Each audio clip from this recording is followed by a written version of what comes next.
So the reporting of this RH factor, it was done by Landsteiner and Wiener in 1940. So they are the one who discovered this RH factor present on the surface of the RBCs of maximum population. 80% of population throughout the world, and you can say 93% of Indian population has RH factor. So in India, it is mostly found on everybody's blood RBC surfaces. So only 7% of Indian population does not carry RH, so they are RH negative type. Rhesus monkey also have it, and if a person is RH positive, that means the RH factor, or you can say RH antigen, is present on the surface of RBC. If the person is negative, so the RH factor or the antigen is absent on the surface of the RBC. Now what we need to remember is, whenever a RH negative person, that means a person who does not have the RH antigen on their surface of RBC, is exposed to a blood. Imagine for a person who has blood group A negative, and because there was a sudden requirement, sometime what happened, the blood group is not found in the hospitals, so suddenly somebody who has a blood group A positive may be asked to give the blood. So now the problem is, but if a blood group A with a negative here stands for RH is absent. So if a person who does not carry the RH antigen in the blood is given a blood which carries RH antigen, so the immune system in the body will recognize it and starts preparing antibodies against it, because RH is absent in the receiver's blood.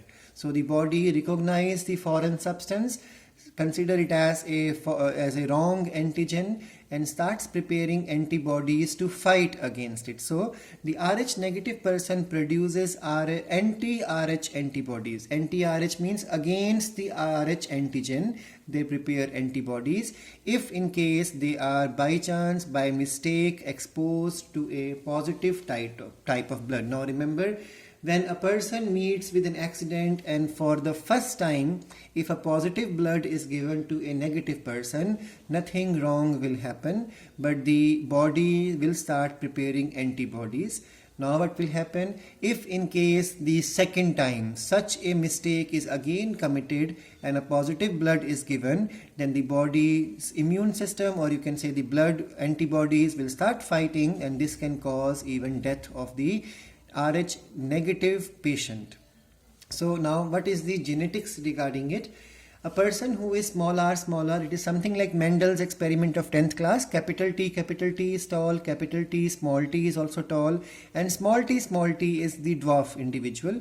So if an individual is capital R and capital R, that means homozygous capital R, or if a person is capital R, small r, that means heterozygous capital R, is then the genotype, both of these genotypes will cause the production of the RH factor, or you can say the antigen. So if a person is capital, that means you just need a single capital R to successfully synthesize this RH factor.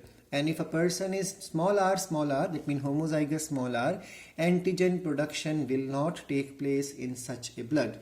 Now in this concept, I again told you that the trouble develops only when there is a wrong type of blood. Now the thing is, but if the RH negative blood is given to a person who is RH positive, nothing wrong will happen. But if the RH positive blood is given to a RH negative person, this is the root cause of problem. Death is also possible. So the anti-RH antibodies develop in response. This is the problem with this wrong type of transfusion possible.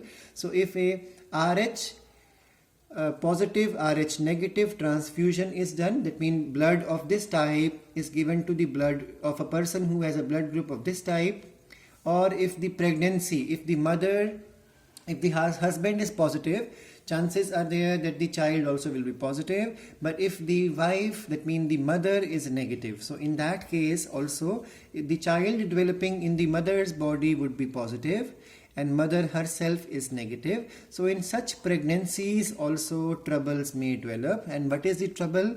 The RH negative blood, that means in the case of donor, or in the case of receiver in the blood transfusion case, or in the case of pregnancy, the RH negative mother, that means during pregnancy and during such transfusion, the negative individual will, if it comes in contact with the positive type of blood, because when delivery occurs, the child's blood is possible to make a contact with the mother's blood during delivery. So in such situations, or during the wrong transfusion, the Rh negative person's blood starts synthesizing antibodies which function against Rh factor, and then in the case of the transfusion, I already told you this, the later on, if another such wrong mismatch blood is given, the patient may also die. Otherwise, the problem in the pregnancy could be the first pregnancy delivery would be successful without any complication, but the next pregnancies will become dangerous, and it is possible that the baby developing inside may have the RBCs getting blasted or degraded. The RBCs will undergo breakdown, and as the RBCs undergo breakdown, there will be hemolysis disease in the newborn baby, and this very common symptom is the jaundice, and it is called as erythroblastosis fetalis, as it is also mentioned in your NCERT book. So this condition can be avoided by giving anti-Rh antibodies to the mother immediately after the delivery of the first child. So if the mother is given something against the Rh antibodies, then she would not synthesize these antibodies, and next deliveries will also be normal, and next children born will also be normal. There will be no such disorder of breakdown of RBC.